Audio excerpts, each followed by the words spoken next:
Hello everyone, I am Anu and welcome back to my new vlog. তো আজকে সকাল নয়, একটু বেলাই হয়ে গেছিলো। তো ব্রেকফাস্ট আজকে ভাত খেয়ে নিয়েছিলাম, মাকে বলেছিলাম একটু খাইয়ে দিতে। তো মা বললো মামাকে খাইয়ে দিতে, তো মামার কাছেই আজকে খেয়েছিলাম। অনেক বছর পর মামার কাছে খেলাম, সেই ছোট্টবেলা মামা বাড়ি গিয়ে খেয়েছিলাম।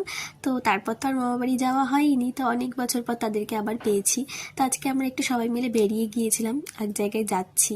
কিন্তু বাবা বাড়িতে ছিল, বাবা অসুস্থ হওয়ার পর আর কোথাও যেতে চায় না, অতটা ভালো লাগে না।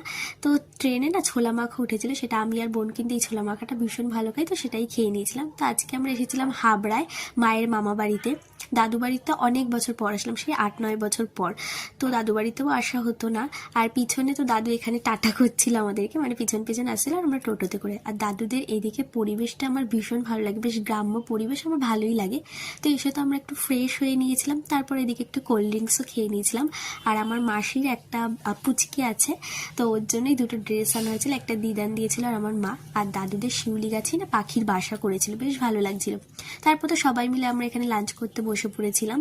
লাঞ্চে অনেক কিছুই ছিল, এখানে মাছের মাথা দিয়ে ডাল, চিকেন, তারপরে ভাজা, এসব ছিল, মাছ ভাজা।